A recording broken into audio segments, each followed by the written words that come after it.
guys, and welcome to today's Steele Wars Hypenews. And we have got a bunch of fun things to talk about.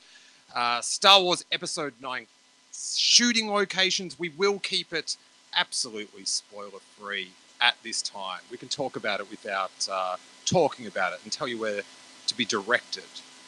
We have got new cast announcements. We've got a Star Wars Resistance poster, and people are now seemingly alerted that it's on at 10 p.m. on Sunday afternoons or Sunday evenings. That was around for a while, but I saw when that poster got released, it sparked another, spring of reactions, I guess. We are taking calls. I feel like I've just been taken offline. Wait there. We are on Blog Talk Radio as well and are taking calls. I just need to reconnect for some reason. And you'll be able to hear that now. This is live technology. But if you want to call in, it is 646-668-8360. And the number should be, and it is, in the bottom corner of Start your show the now. screen. Press 1. Since it appears you're calling back into a live show, we are reconnecting you now. Thank you, robot lady. Thank you. Oh my God, we are back. So we are taking calls. It's 646-668-8360, and you can talk about anything you want pertaining to the Star Wars universe. If you really want to talk, you can just hit 1 on your keyboard, and that will alert me that you are eager to jump in on this topic. If you are out of America and using Skype, then I suggest adding a +1, because that's the only way you'll get through, pretty much. So that's pretty good. Let's before we get to the set news, let's just take a call, see what's happening on the pulse of Star Wars fandom. And if you're watching live, or if you're watching on YouTube on delay, you can also follow and join in with the chat that's going on right now. If you're watching on delay, you can just pretend the things that you would have replied to Emily Lind about or something like that.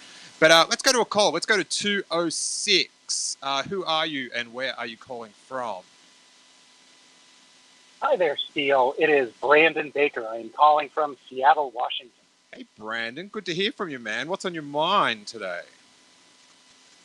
I'm excited for seeing what Matt Smith being cast in Episode 9 means, and they specifically called out a key role, so something more than just a cameo. I was not the biggest fan of what he did in the last Terminator movie, but I liked that actor. I liked what he did with Doctor Who. I thought it was fun, and I want my Star Wars movies to be fun. I'm looking forward to see what he does in Episode 9.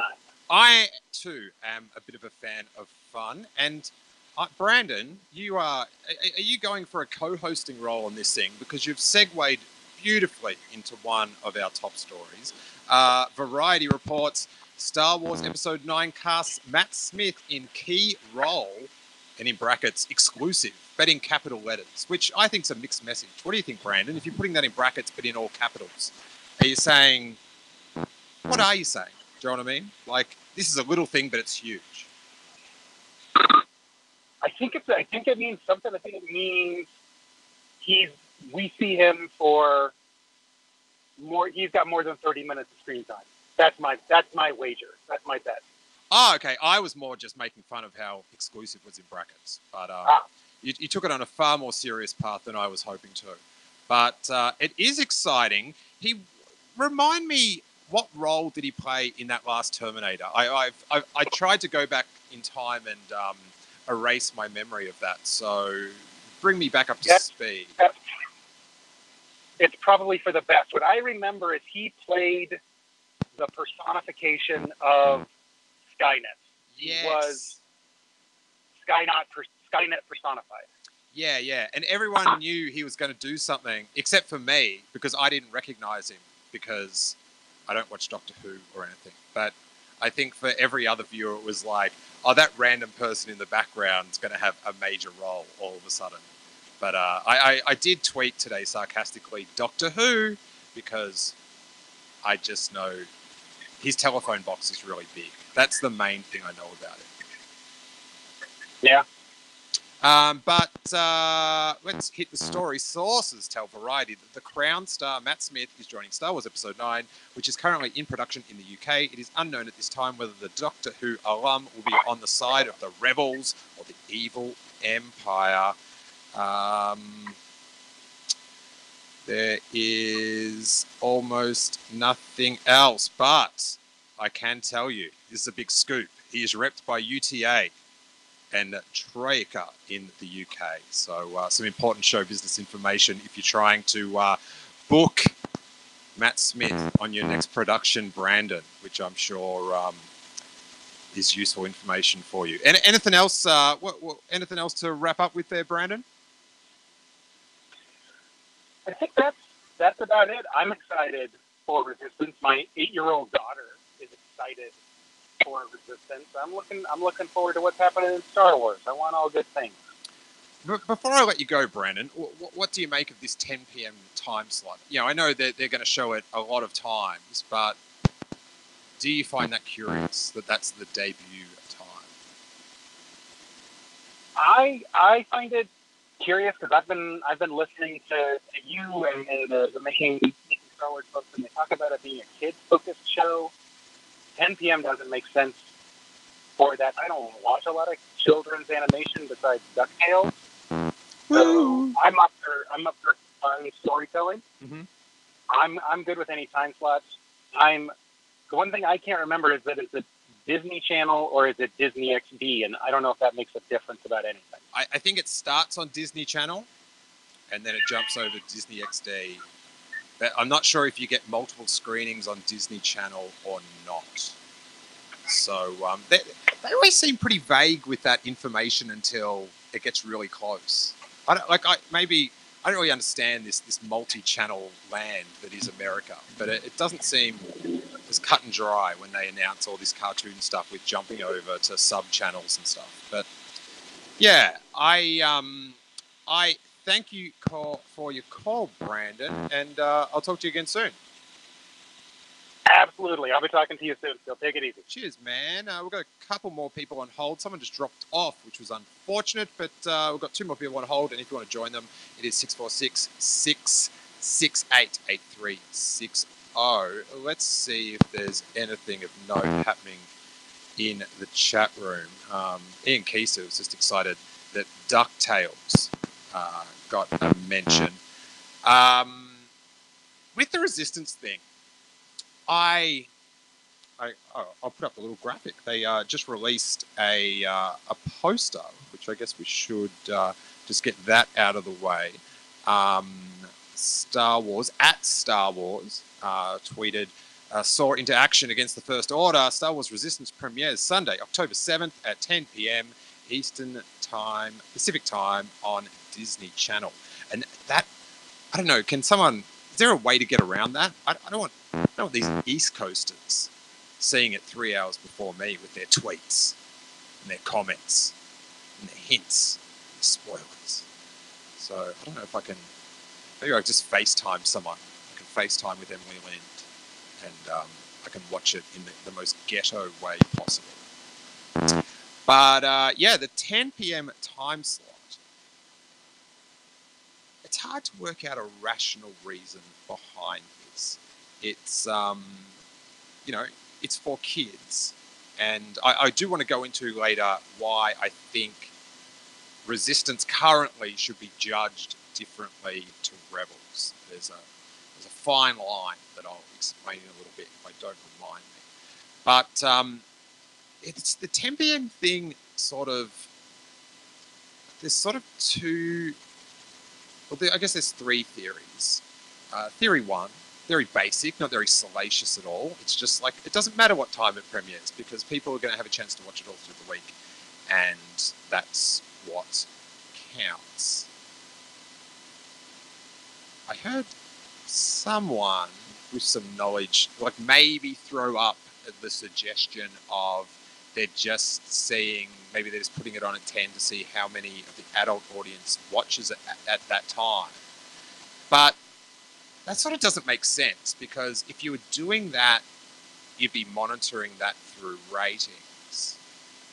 And then the ratings take into account who's watching and how old they are anyway. So I'm not sure if that you can do that on the app, so I'm not sure if the real world logistics, if that would be of a benefit, because you're already getting information on ratings. Anyway. Or that the Disney Channel they're not that, it's sort of just been, it's a bit of a stepchild sort of thing that isn't, it's not their, it's their black sheep, Lucasfilm is doing this up in San Francisco, and maybe, they're more keen on DuckTales or whatever it is they're working on down there. That's just 3 possibilities. And if anyone has got any thoughts on that, I would like to hear from you. But let's take a call and see what 949 is up to. Who are you and where are you calling from? Timothy Dunlap from San Diego. Hello, Tim. Taking time out from Twitter.com and Facebook.com to join us. Very, very avid on the Steele Wars social media. It's always fun to hear your enthusiasm. What's on your mind today, Timothy? I completely blame you for roping me into that, but the Steele Wars fandom is a lot of fun to be a part of. So. Yeah, it's actually the Star Wars fandom. Let's make that perfectly clear. But what's going on? What's on your mind? Well, along with what the previous caller was saying about Matt Smith, I don't know a lot of his work outside of Terminator and maybe 1.5 episodes of Doctor Who that I've seen in my life. But as an actor, he's brilliant. And I think someone was saying in the chat, it might have been Emily, that she was hoping he might be playing an alien. And I think with his acting skills, that'd be pretty cool to see him pull that off. Yeah, that would be pretty dope. Now, I should take time out to sizzle the latest Steele Wars podcast episode, which is our second interview. We did one years ago, episode 16, but he's back, the Phantom editor, Mike J. Nichols, who created the Phantom Edit, and Ahmed Best recently spoke out about this, as we spoke about on the last Hypenews. And so I went around to chat to Mike about how maybe the things that he didn't realize that his edit was, obviously hurting someone, or the thought of the edit was hurting someone quite deeply. But Tim, you are super into fan edits. What did you make of the episode? I'm actually going to plan on listening to it again later tonight. It was it was a lot to take in, but I think the thing I took away from it after the first listen was just that he's very articulate in the way he explains his thoughts and reasonings about, why he did what he did. This would be Nichols. And I really, really am a fan of that small slice of the fandom community who, they have these skills and they decide to kind of put their money where their mouth is, like they say, oh, I really would like to try to do this or try to do that, and they actually do it. And as I think you were saying in the interview, it's kind of like they're giving back to the pot of Star Wars fandom. And back when we were waiting after Return of the Jedi and growing up for a long time with nothing, and then again after Revenge of the Sith with nothing for a long time, a lot of these people were kind of filling that void with different things. And I don't think it was so much of a perspective of boredom of the fans, but more like, we want more Star Wars. Let's create more Star Wars. How can we do that? And so you end up with all these fan films and different interpretations and, you know, different cosplays and stuff like that. And I think that's kind of why we're where we are today. It's why Star Wars is still alive. Yeah, I've had got some really good feedback about it, but then, you know, some people reached out to me to sort of say, I don't know, the whole fan edit thing. Like, I guess they find that sort of disrespectful to, you know, Ahmed's performance, which, you know, that was sort of his point as well. And I'm sort of with you, or I'm definitely with you, that I find someone doing a fan edit, as long as it's not, you know, the whole, you know, we're going to edit women out thing. It's a different drive, you know, that's sort of driven of the bigotry. And I sort of feel like the Phantom Edit's just driven by good old-fashioned nerd nitpickery. And I enjoy the movie or the edit far more than the theatrical release, so I'm biased. But, yeah, some people just find the whole concept of editing someone else's work to be disrespectful. But I sort of find it so much more productive and genuine than just tweeting about, I hated this scene. Or, do you know what I mean? Like, kind of, you know, where you say put your money where your mouth from and say, oh, I thought it should have been done like this. Here it is. Like, I kind of respect that. So, yeah. But I appreciate your thoughts, Tim. For myself, oh yeah. No, for myself, I mean, when I got into Canada, it was because at the time I couldn't find the films. I couldn't find my old VHS. I had moved out of the house, and this was before, you know, the special editions were coming out and stuff like that on DVD. And so that's when I first found the Phantom Edit, because the videos just weren't being re-released in the stores.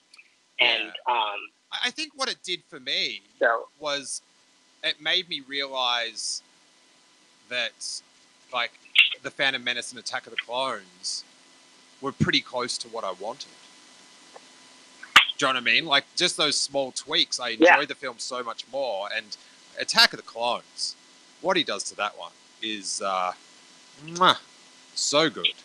There is brilliant. It is very anti-Droid Factory-est. I'll tell you that much.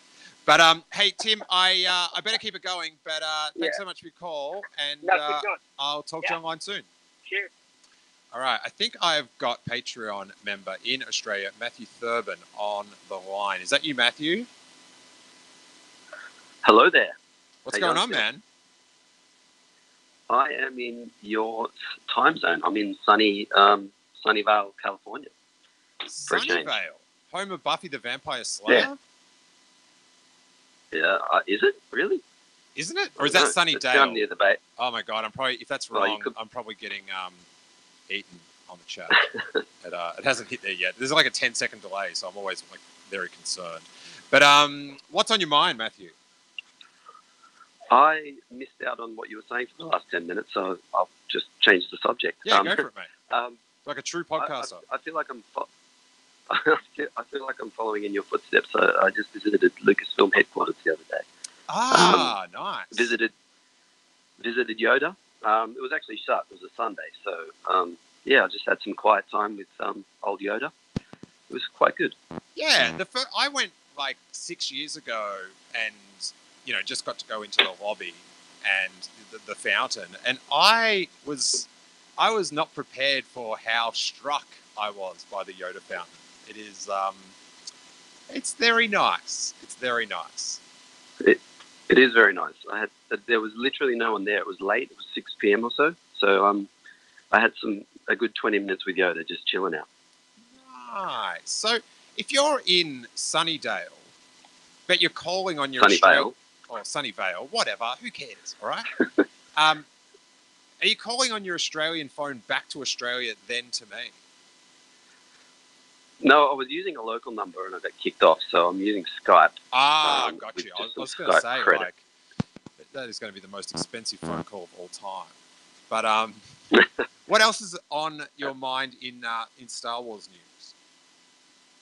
I just wanted to say thanks for your new Phantom editor podcast. It was brilliant. Oh, cheers. I think I fell asleep. I fell asleep through it. Not your problem. I'm a bit jet lagged, but I'm going to have another listen today. What a I thought it was veiled very compliment. very cool.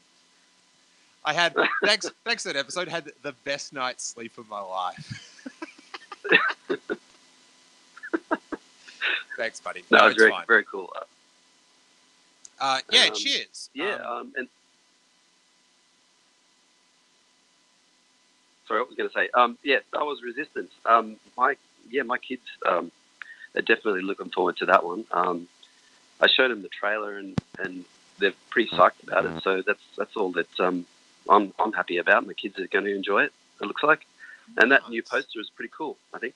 Yeah, I love the poster. I'll just I'll whack it back on the screen for everyone if they didn't get to see it before. But I love, I know they're just on an ocean at the moment, but I love the blue and the brightness. I don't know, is it your cerebral cortex or something that it's stimulated, Matthew? I'm getting stimulated by these bright colours, which is a little bit questionable in the terminology. But this is the thing. I was thinking about, why am I going so easy on Star Wars Resistance? I'm not wound up about it at all because it's getting pitched as a younger show. And, some people would always say Rebels. Well, that's for kids as well. And here's where it's different for me. And I'll invite your opinion and input, Matt. But so far, from what we can tell of Resistance, there's going to be BB-8, Poe Dameron, and Captain Phasma as established characters. And there's going to be nothing really in the way of Force welders or wielders. And the storyline is going to be pretty, lo-fi and contained. Whereas with Star Wars Rebels, they featured the death of Darth Maul again, who, his apparent death was the conclusion of one of the highest grossing films of all time. So he's a pretty major character. And so to follow the basic canon of Star Wars, I was, inverted commas, forced to watch it. Whereas I feel like I'll be able to ignore what happens in Resistance, and I don't miss out on, I just miss out on sort of sugar or something, not the canon of what's going on. What do you make of my theory? That is true. It's probably looks very self-contained. But I guess what it's appealing to is, my oldest son's first movie was The Force Awakens, and my youngest was The Last Jedi. So I think it's perfect for them. It's a snapshot it's basically their Star Wars, right? So all these characters are theirs. They're not really ours. We're just along for the ride. So yeah, I think as long as they don't do major things storyline wise, then like the Freemaker Adventures, that is sort of in the timeline. I don't know what's going on with them, to be honest. But whatever they're doing, they're over there and they're doing it. And they're having a great time. And I don't need to watch it to find out if a character lived or died or, that sort of thing. So I feel like because it's not sort of taking a big chunk of the canon with it, we can, me, as a aging nerd, I can just watch it lightheartedly. You know what I mean? I'm looking forward to it. I want to see more colours. More colours. Well, you can. Yeah, this probably will be the first thing you'll watch with your new son, I think. So you'll be hanging out on the lounge on the couch watching this. I think you'll be happy. Thanks, buddy. Thanks. I hope he likes it. I hope he can be an opinionated little Star Wars dork like his dad. I think he'll love the bright blue colours. Are you coming through LA, Matt? No. I'm just sticking in San Francisco. I might be catching up with Dom Legaspi. Nice. You never know. I caught up with him on Friday. So, we had a beer and burrito. It was great times. Good times. All right, I'll let you go. But thanks for the call. Cheers, man. I'll talk to you soon. Take it easy. Alrighty. So let's get to a few other new things, and then we'll get our remaining calls done. All right, let's do another casting bit of news. And where are we? I think I've lost this one. But it will be up there. Dominic Monaghan is in. Deadline reported that he's been cast in Star Wars Episode 9, rejoining J.J. Abrams from Lost. You all, every Jedi. It's I will never sing on this thing again. I will. I can't stop. But yeah. So I think that'd be really cool to have him in Star Wars. He was very amped for it. Unlike many other Star Wars actors, he did not wait for an official. None of this stuff's been reported on StarWars.com, by the way. But he just began claiming it on Twitter, which I thought was genius. He just went, "Yeah, told you guys something was going to happen." So he seems pretty pumped about it. And who doesn't like Star Wars actors being pumped? What else have we got? Oh, we've got a few little making Star Wars. I'm not going to spoil anything. I know people have been very sensitive now that we're getting some shots from sets and stuff. But MakingStarWars.net, Jason Ward has some pics up on his site of some Episode 9 filming in Black Park, which I believe is a London location where Kylo Ren, when he was sort of facing off with Rey in that trench on Takaduna, is it? Maz's one. But they're back there filming, and he has got some set shots with some Star Wars set dressing. So it's very exciting to imagine what mission whoever's with this set dressing is going on. And also, we had another, I don't think I've got a thing for this, but some other set pics, which were, it is blanking. Why has my thing gone down? There was some other set pics. There is a link to it also on... Oh, actually, I can see this. The Sun, which is a newspaper, not the Star that we all circle around. They had some pics from another shooting location with a few heroes and an animal in cosplay who looks like they're going to have more digital cosplay, and it looks quite... I'm getting some original Planet of the Apes vibes from these shots, which is pretty sick. But because that original Planet of the Apes is dope, and I think I just ruined my camera angle. Fixed it now. I am producing this as I go, and yeah, that's the last pick. But let's take a couple more calls, and then we'll get out of here. 858. Who are you and where you're calling from? Hey, Steele, this is Ian calling from San Diego. Quite an action in San Diego. What's on your mind today, Ian? So I'm loving the new, all the cast announcements. You know, we've got Dominic and Matt Smith, and also with Naomi Ackie, Richard Grant, Kerry Russell joining the cast. Mm-hmm. But I'm a little hesitant in my excitement because I'm wondering if introducing so many new characters into the Episode 9. Now, granted, we don't know totally where, you know, how big of a role they're all going to play. But if adding all of these characters in will take away from some of the stories for the core cast, do you have any sort of like reservation about that at all? Just curious about what you're thinking. Yeah, well, they need more bad guys. That's for sure. That's true. Because at the moment, potentially you've only got two returning bad guys, which is, Kylo Ren and Hux. And, you know, what do you reckon? Captain Phasma's back or not? What's your call? What do you want? Yeah, I'm saying she's back. Little dent in the helmet isn't gonna sit her out. Yeah, I'm kind of over it.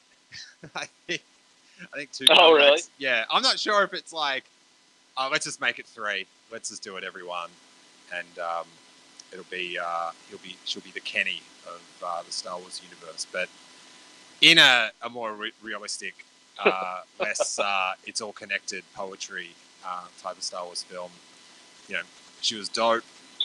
Probably could have been used a bit more, but what's done is done. I'm a big fan of what's done That's is true. done in the Star Wars universe. That's why, like, whilst I enjoy the return of Darth Maul, I was a bigger fan of just like, well, you killed him. If you regret killing him, regret is part of the human experience. Let's all sit around. But everything's possible with the Force. I know. I know. All right, I've got 2 more calls, so I better keep it going. But thanks so much for joining in. Yeah, for sure. Thanks a lot, Steele. No sweat. All right, let's get through these. It's 571. Who are you and where are you calling from? Hey, this is Dante from DC. Hey, Dante. Is this Dante DeMille? It is. How you doing, man? Is my voice deep enough for you? Shut up. All right. All right. Here's what goes on. Dante offered to do show notes for me one time, and his user pick was very sweet, but it was of his wife and your son or daughter? Son. Son. And so I thought Dante was a lady or a baby that was amazingly enough using Patreon. I was very impressed. But yes, so I was a little bit embarrassed. Dante, what is in your mind today apart from this riveting topic? Except for that. So with the Resistance being at 10, one thing I heard from I think it was the Forcecast podcast, it might have been Jennifer Landa that brought it up, was that one of the reasons that it's at 10 is because, for one, the kids, like, it doesn't matter when it's shown, they're going to have it streamed anyway by their parents whenever it's the right time for them to see it. So being at 10 is a time where all the adults can go and watch it because they want to watch it, like, right when it's aired. Yeah, but... So then they can show it to their kids at whatever time is best for them. I get that, and I think you're talking about the Force Center, not the Force Cast with Jennifer Landa, just to... yeah, that's what I meant. Just to be, I'm a nerd. But, yeah, Force Center. But saying it's for the parents... So it's not about, like, getting a tally of adults. It's just that's when they're going to all be online to watch it. Yeah, I'm not... But I'm not hearing many adults go, yay! As a parent, this fits into my viewing schedule, watching a cartoon at 10. I'm seeing it kind of being bemoaned from all ages. It's an all-age bemoanment. To be honest, it doesn't bother me personally, but I don't think having it at 10 benefits Star Wars as a money-making Yeah, I just think with the kids, it doesn't matter when it's aired. They're not going to watch it live anyway when it's first aired. So. Yeah, but people like watching stuff at the same time. I do. Yeah, they still can. No, not organically.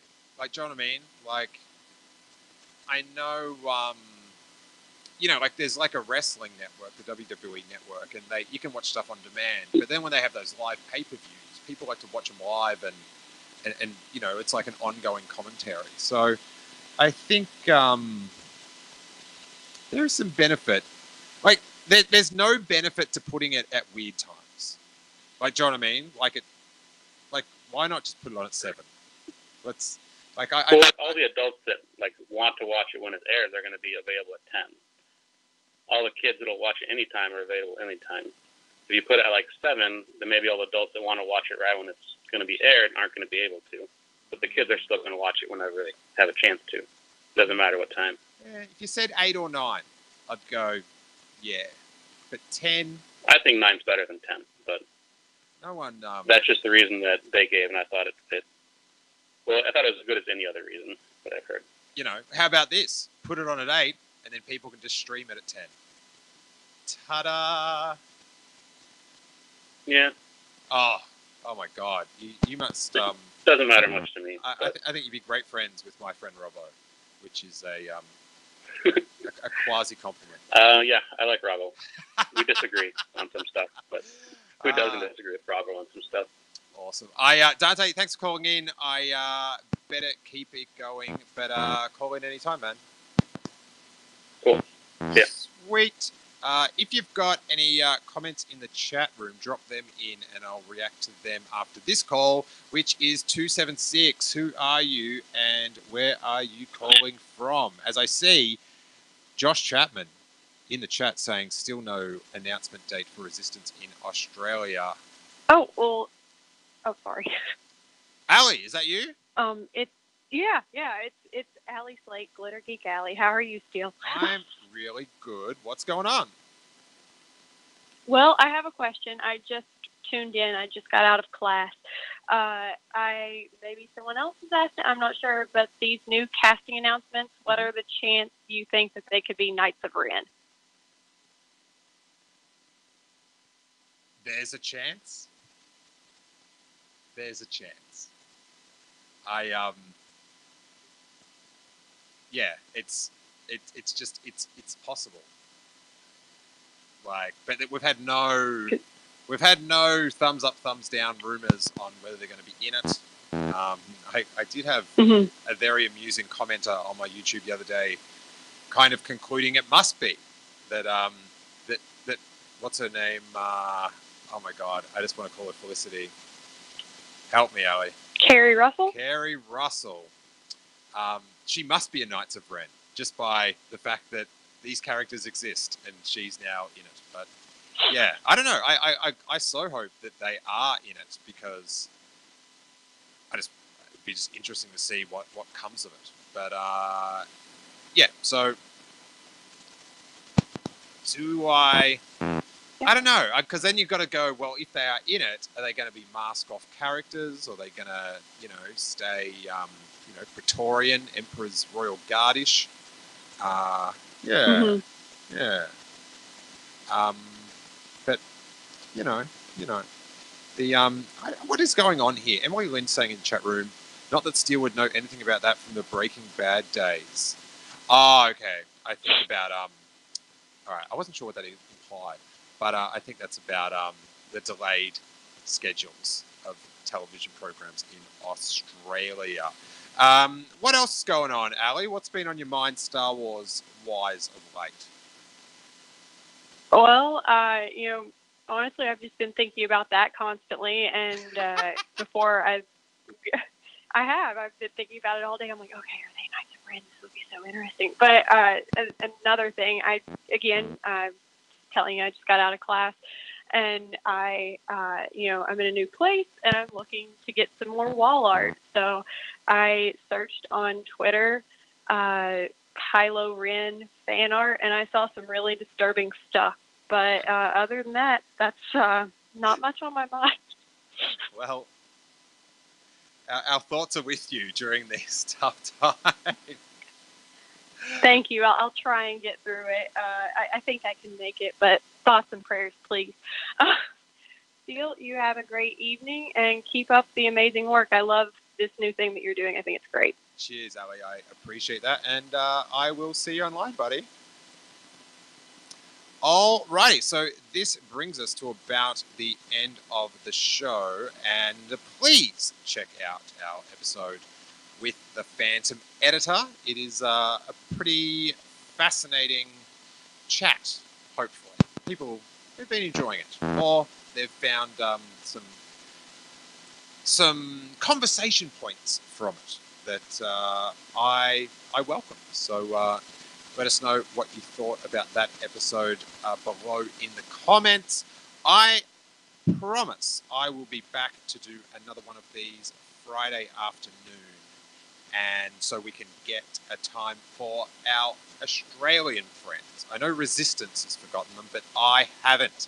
So if our Australian listeners, who I hold very dear, are around Saturday around noon, we'll have another Hypenews that you guys can be involved in.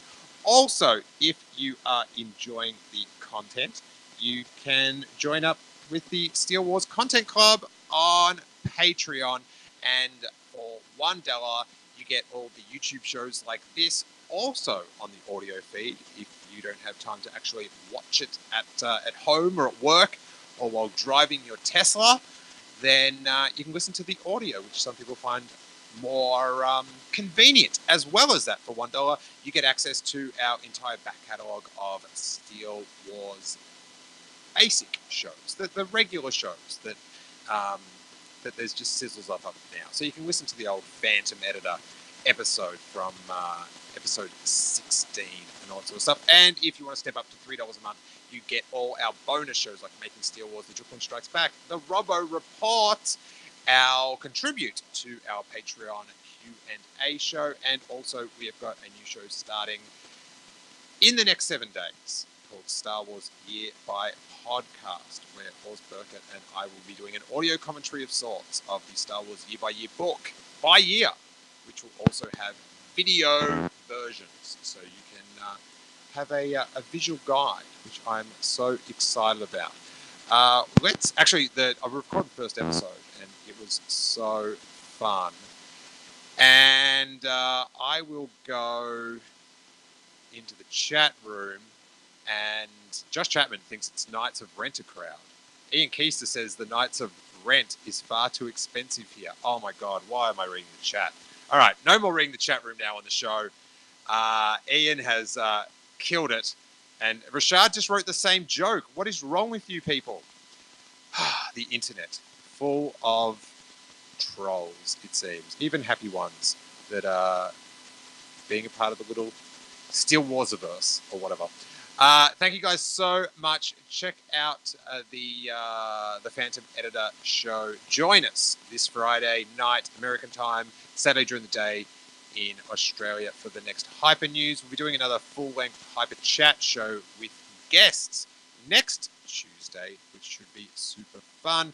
And for patrons, we've got a new Struthers Wars going up tomorrow, and then the day after that, a new Robbo Report. So we're getting daily content at the moment in your ears if you are a Patreon member, and I thank you dearly for your support. If you just want to support it in an easy, quick way, quick like, quick subscribe, press the little alert bell, and then you'll get alerts when I go live again. If you're listening on iTunes, leave us a sweet 5-star review, and if you're on Twitter or Facebook or one of those good things, give us a share. Let people know what we're doing.